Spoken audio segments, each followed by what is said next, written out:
Professor Khatri YouTube channel में आपका स्वागत है। मैं डॉक्टर अर्जुन दास खत्री आप सभी भक्तों का, प्रबुद्धजनों का, अपने सभी भाई बंधुओं का, बच्चों का वंदन करता हूँ, अभिनंदन करता हूँ। आज हम चर्चा करेंगे माँ भगवती दुर्गा सप्तशती के प्रथम अध्याय के द्वितीय भाग के। इसके पूर्व मैंने प्रथम भाग में आपसे चर्चा की थी कि किस प्रकार राजा सुरथ और वैश्य समाधि अपने परिवार से, अपने लोगों से, शत्रुओं से प्रताड़ित होकर और दुखी मन से भटकते हुए महाराजा ऋषि मेधा के आश्रम में पहुँचे और फिर उनकी शरण में गए। तो उन्होंने उनके दुख का निवारण के लिए जो कथा प्रारंभ की माँ भगवती दुर्गा की, वही दुर्गा सप्तशती की कथा है। तो प्रथम अध्याय में तो उन दोनों का ही कष्टों का वर्णन था और ये द्वितीय भाग में जो उसकी कथा प्रारंभ हुई है, प्रथम कथा है मधु कैटभ वध। अपने ये मान्यता रही है कि नवरात्रि के दिनों में ही दुर्गा सप्तशती का पाठ लोग करते रहे। कुछ ऐसे भक्त भी हैं जो प्रतिदिन करते हैं दुर्गा सप्तशती का पाठ, समय लगता है उसमें, काफ़ी समय लगता है। और फिर कुछ ऐसी व्यवस्थाएं भी हैं जो बड़े कठोर कर्मकांड की स्थिति है, क्या उसके लिए ऐसे बैठना चाहिए, ये व्यवस्थाएं होनी चाहिए, इस पर पूजा करनी चाहिए, तमाम सारी व्यवस्थाएं हैं। परंतु हमारे जो धर्मशास्त्र का, जो हमारे सनातन धर्म का जो मूल है, आधार है, वो तर्क है। यदि कोई बात तर्क संगत नहीं है, कोई बात आपको लग रही है कि भाई अरे ये तो इसमें चले जा रहे हैं, इसमें हमको कुछ लाभ नहीं दिख रहा, तो फिर हमको वहाँ पर विचार चिंतन करना चाहिए। फिर ऐसा भी नहीं कि अगर हमें समझ नहीं आया तो हमने कह दिया गलत है, ऐसा नहीं गलत हुआ करता। पर्याप्त तर्क बुद्धि और उसके लिए अध्ययन आपको करना पड़ता है। आप ग्रंथों का अध्ययन करें और अन्य लोगों से चर्चाएं करें, फिर अपना चिंतन मनन करें, उसके बाद उसके निष्कर्ष निकलते हैं। तो ये जो मैं आपको कथा सुना रहा हूँ, अब इसके बाद की जो भी इसके पश्चात कथाएं आएंगी, तो हमको उसमें ये देखना है कि वो जो कथाएं हैं वो आज हम क्यों पढ़ रहे हैं, उन कथाओं का आज हमारे लिए क्या महत्व है। तो वो जो कथाएं हैं जो सदियों से चली आ रही हैं, पता नहीं किस काल से चली आ रही हैं, उनका हमारा व्यवहारिक जीवन से सीधा संबंध है। और जो सीधा संबंध है, हम उस पर ध्यान देंगे कि ये कथा किसके लिए कही गई है। अब आप ये देखिए, पंचतंत्र की कथाएं आपको मालूम है, जानवरों के ऊपर कथा है। आप जानते हैं जानवर आपस में कैसे बात कर सकते हैं, फिर मनुष्य उनकी बात को सुन के समझ कैसे सकता है। लेकिन कवि लेखक का अधिकार होता है कि वो किसी कथा की जब रचना करता है तो उसमें अपनी कल्पनाएं रखे, उसमें अपने कथानक को इस प्रकार से रूप दे जिससे कि लोगों को वो सुग्राह्य हो, जल्दी समझ में आ जाए, भाषा अच्छी हो, सरल हो उसकी, तो तब उसकी सार्थकता होती है। तो इसी प्रकार से ये जो कथा है मधु कैटभ की, मधु कैटभ वध की कथा है, तो इसमें भी यही विशेषता है कि वो इस प्रकार की जो कथा दी गई है वो आपके आधुनिक जीवन से सीधा सीधा संबंध रखती है। अब किस प्रकार रखती है, तो पहले हम सामान्य रूप से उस कथा को समझेंगे, सुनेंगे, उसके पश्चात हम उस पर भी विचार करेंगे। इस प्रकार की कथा आती है कि एक समय भगवान विष्णु जी अपने क्षीर सागर में, एक सागर में जो है शैया पर विश्राम कर रहे थे, तो उनके कान में कुछ खुजली हुई। जब कान में खुजली हुई तो उन्होंने, जैसे एक सामान्य भाव रहता है कि कान में उंगली डाल दी, कुछ डाल दिया तो हाथ में कभी मैल आ जाती है, तो इस प्रकार से ऐसा कुछ मैल वगैरह आई, तो उन्होंने उसको लेकर के वहीं पानी में थे ही जल में उसको तिरोहित कर दिया। अब जल में तिरोहित कर दिया तो इस प्रकार की कथा आती है कि फिर वो जो थी उससे दो महाअसुर उत्पन्न हो गए। तो महाअसुर जो है उनके नाम थे मधु कैटभ। तो उनको समुद्र में विचरण कर रहे थे। भगवान विष्णु बहुत नीचे थे, ब्रह्मा जी कमल से नाल निकली ऊपर थे, तो वो बीच में समुद्र में घूमते रहे। इतना बड़ा समुद्र था विशाल, तो आपस में दो ही लोग थे और उनको कोई जीव भी नहीं उस समय दिखा। प्रारंभ था सृष्टि का, तो उन्होंने क्या है कि आपस में कौतुक करें, जैसे आप देखते हैं पशुओं को भी देखते हैं, बच्चों को आपस में खेलते रहते हैं, फिर लड़ते हैं, झगड़ते हैं, प्रेम भाव से इस प्रकार से करते हैं। पर वो महाबलशाली थे। एक दिन जो है उनकी नज़र पड़ी कि वो एक ऊपर को डंडी जा रही है। तो डंडी काहे की जा रही है? तो कुतूहल होना स्वाभाविक था कि क्या डंडी है। तो ऊपर चढ़े, फिर नीचे आए, फिर ऊपर चढ़े, बड़ा आनंद आने लगा। एक काम और मिल गया। अभी तक खाली समुद्र में यहाँ वहाँ घूमते थे, अब एक काम ये भी हो गया, ऊपर चढ़े नीचे आए, पकड़ने का खेल खेले या किसी तरह का खेले, एक ऊपर गया एक नीचे आया, आनंद मनाते रहे। फिर क्या हुआ, अच्छा चलते चलते ऊपर और चलते जाते हैं। जब ऊपर जाके देखा, ब्रह्मा जी दिखाई दिए उनको, कमल के ऊपर, विशाल कमल के ऊपर ब्रह्मा जी समाधि लगाए बैठे। अरे ये कौन से, उनको बड़ा कुतूहल लगी, ये कौन से जीव हैं जिनको आज हम देख रहे हैं।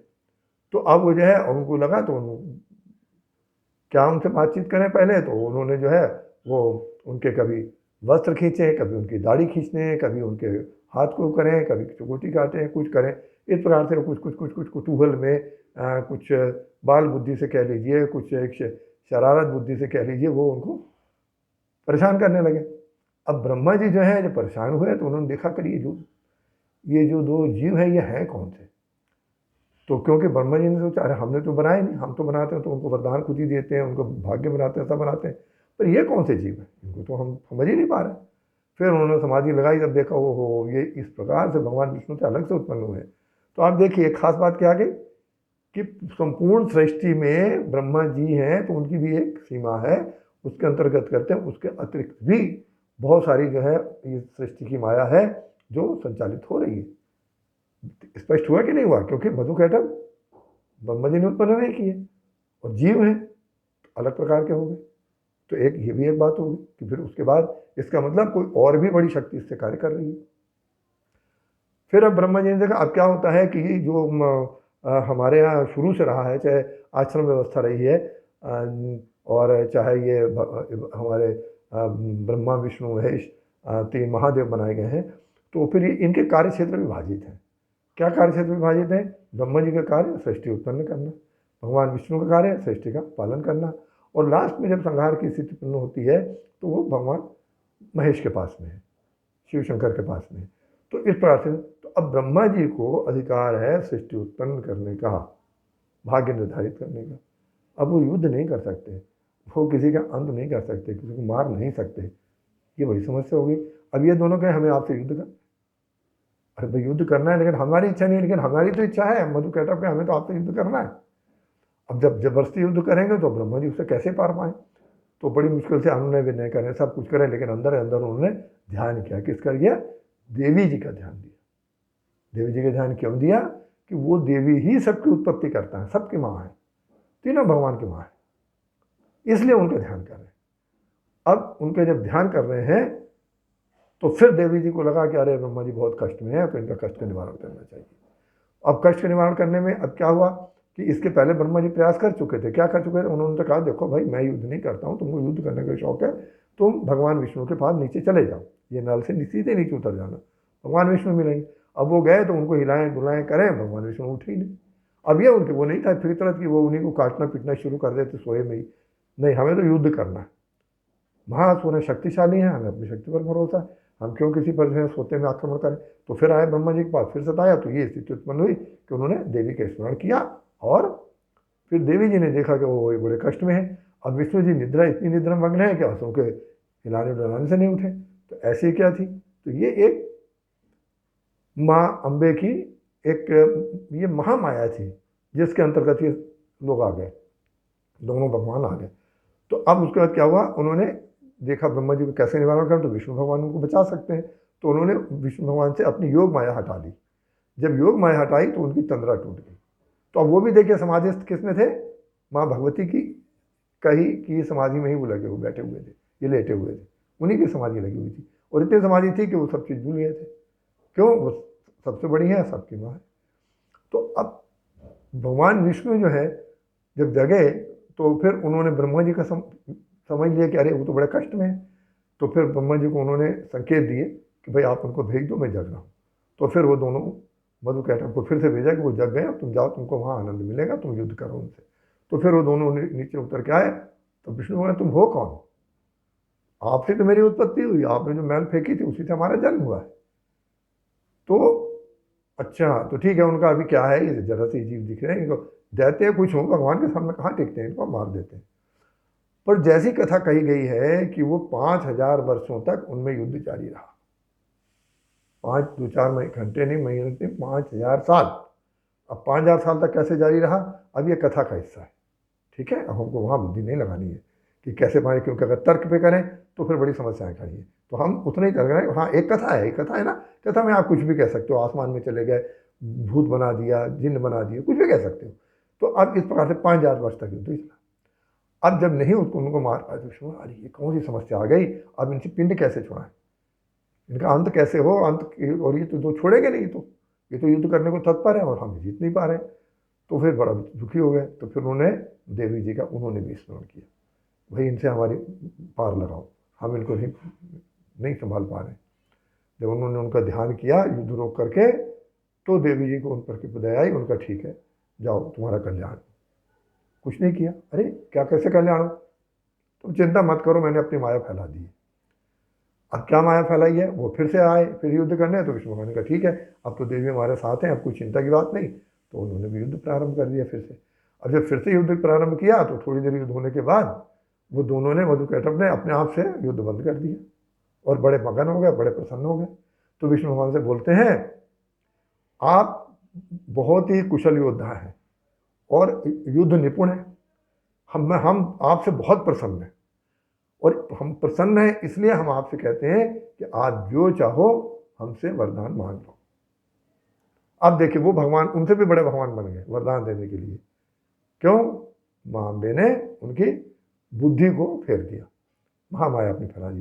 जब उन्होंने कर दिया तो भगवान विष्णु ने तत्काल कहा कि अगर आप प्रसन्न हैं तो आप मुझे वरदान दीजिए कि तुम दोनों की मृत्यु मेरे हाथ से हो। तथास्तु। अब तथास्तु कह दिया, इसका मतलब वो तो समझ गए कि हमने क्या वर दिया है। तो अब विष्णु जी उनको पकड़ने लगे तो वो उनके हाथ में ना आए, वो पानी में स्लिप कर जाए, सरक जाए, उनके हाथ से छूट जाए, पकड़ नहीं पाया उनको। फिर उन्होंने कहा भाई तुम दोनों ने वरदान दिया है वो पूरा कैसे होगा, तुम तो पकड़ में नहीं आते, हम तुमको कैसे मारेंगे। फिर वो हंसने लगे, मजाक करना उड़ाने लगे, अरे हमने तो कह दिया वो ठीक है वो सही होगा, लेकिन सही बात यह है कि हम तो प्राणी ही इसी समुद्र के हैं, जल के प्राणी हैं, यही जल हमारा जीवन है। तो अगर हमको आपको मारना ही है तो आप फिर ऐसे स्थान पर ले जाओ जो शुष्क हो, सूखा स्थान हो, जल से बाहर हो। और जल से बाहर कोई स्थान दिख नहीं रहा, सारा जल ही जल है, सब जलमग्न है, तो फिर कैसे करें। तो उनका अच्छा ठीक है। तो फिर उन्होंने अपनी माया से अपने रूप का विस्तार किया और बहुत ऊंचे तक, बहुत अपना लंबा शरीर ऊंचा कर दिया और इतना लंबा कर लिया कि जल के बाहर हो गए। और जब जल के बाहर उनके पैर निकल गए, खड़े हो गए उतनी ऊंचाई पर लेके, तो उन्होंने पैर पे मोड़ करके उसको अपनी जांग पर लिटाया और जो है कैटअप का सर काट दिया। अब कैटअप का सर काटने के बाद में फिर मधु जो आया उनके पास, वो कहने का अरे भाई आपने मेरे भाई को मार दिया, अब मैं जी के अकेला क्या करूँगा, तो अब मुझे भी नहीं जीना है, तो जैसे आपने उसको मारा है ऐसे आप मुझे मार दो, अब मैं जीना नहीं चाहता। तो इस प्रकार से जो है उसने, मधु ने भी अब उन्होंने पकड़ा और उसको भी है उसको भी उन्होंने मार दिया। तो इस प्रकार दोनों से मुक्ति मिली। तब भगवान विष्णु ने समझा कि देखो अगर माँ अम्बे हम पर प्रसन्न नहीं होती, वो हमको सहयोग नहीं करती, तो हम इनको नहीं समाप्त कर पाते। तो आज जो छोटी सी लोग उपलब्धि करते हैं वो भी कहते हैं देखो हमने कितना प्राप्त किया। लेकिन देखिए कथा क्या करी, फिर भगवान विष्णु ने धन्यवाद किसको दिया, देवी को दिया, सारा श्रेय उनको दिया। तो हमारे सब काम भगवान करते हैं, पूजा करते हैं, ईश्वर हमारा ये कर दें, पर जब हो जाता है तो हम क्या चालाकी करते हैं, अरे ये काम तो देखो हमने ऐसी होशियारी से कर लिया। तो ऐसी होशियारी की बात नहीं है, तो हमने क्या वहाँ उसका श्रेय भगवान को दिया। कितने लोग दे पाते हैं, नहीं दे पाते। यही बात गीता में भगवान कृष्ण ने कही है, क्या कि आप कुछ भी कार्य करिए भगवान को ही उसको अर्पित करिए, उसके फल को, बस आपको कुछ नहीं करना। लाभ आपको मिल रहा है, स्वतः मिल रहा है, लेकिन उसके श्रेय आप उनको दीजिए बस। तो इसमें क्या है कि इसमें आपको अहम नहीं आता। अब देखिए ये कथा हो गई।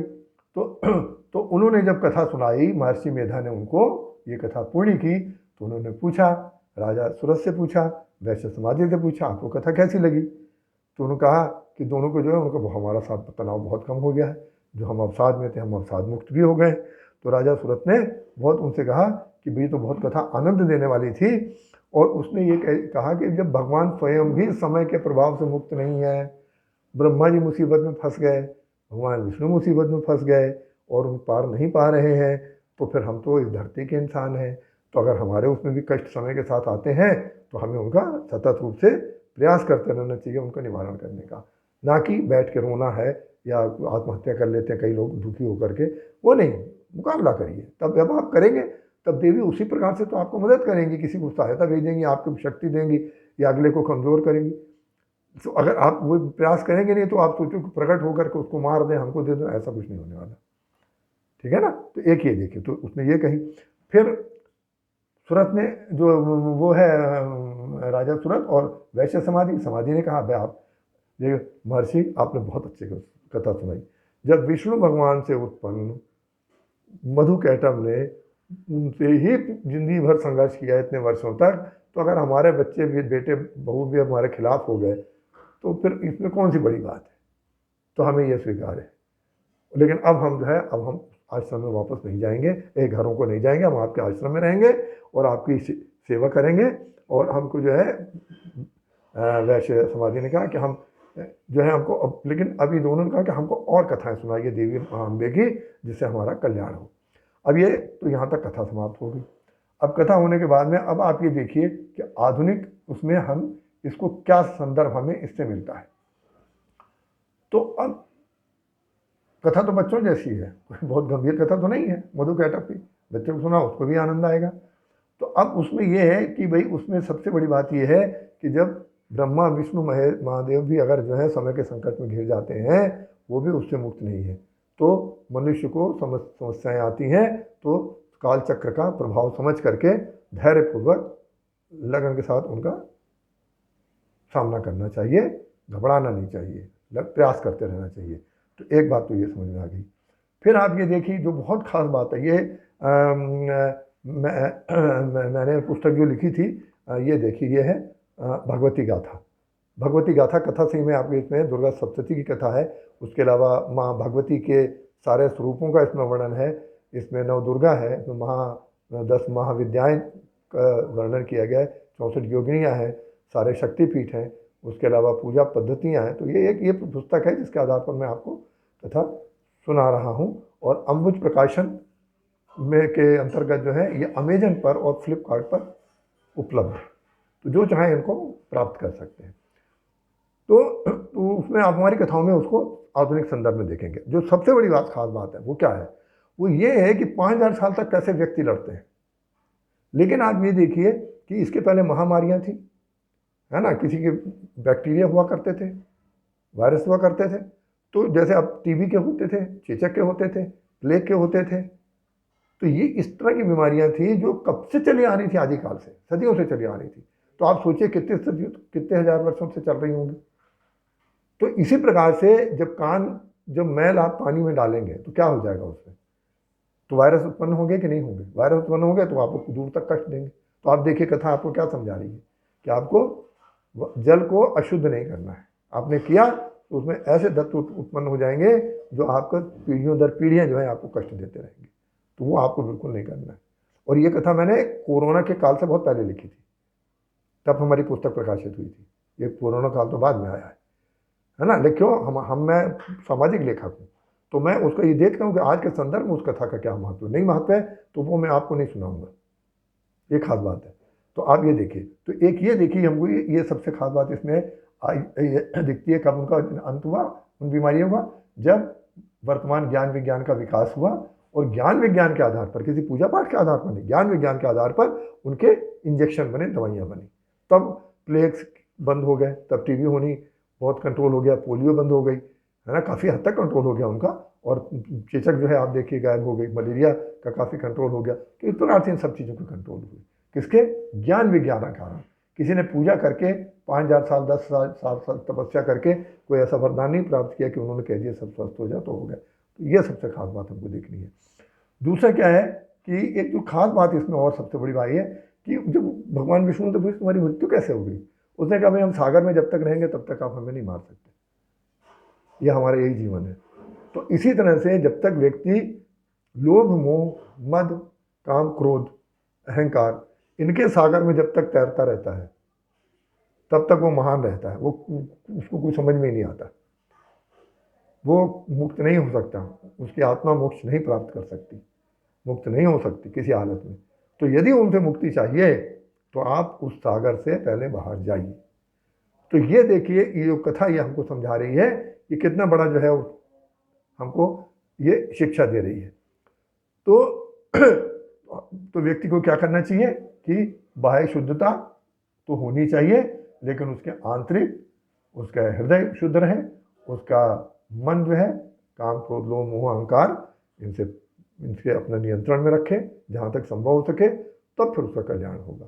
तो इस प्रकार से ये देवी भगवती की कथा का जो प्रथम अध्याय है वो समाप्त होता है, और फिर हम अगले उसमें दूसरे अध्याय में प्रवेश करेंगे। अब हम नियमित आपको ये कथा सुनाएंगे। और एक बात और ध्यान रखिए, मैं वो भी एक बात चलते इसको समाप्त करने से पहले कह दूँ कि लोग नवदुर्गा में दुर्गा जी का ज़्यादातर ध्यान करते हैं, पूजा पाठ करते हैं, पुस्तक पढ़ते हैं दुर्गा सप्तशती की। ऐसा कुछ नहीं है। जिस प्रकार आप सभी भगवान की वर्ष भर पूजा करते हैं, इसी प्रकार आप माँ देवी भगवती की, वो तो सर्वव्यापी है, तो उनका केवल 9 दिन के लिए क्यों करना, तो आप कभी भी कर सकते हैं। तो ये कथाएं सार्वकालिक हैं, सब दिनों के लिए जो है लागू होती हैं। और मेरा फिर आपसे ये भी अनुरोध है कि आप यदि हमारे कथाएं सुनना चाहते हैं, हमारे साथ जुड़े रहिए, और डॉक्टर अर्जुन दास खत्री या प्रोफेसर खत्री चैनल को आप सब्सक्राइब करिए, लाइक करिए, और अपने मित्रों के साथ उसको शेयर भी करिए, ताकि अच्छी बातों का व्यापक रूप से प्रचार प्रसार हो सके और लोगों का कल्याण हो। ओम शांति।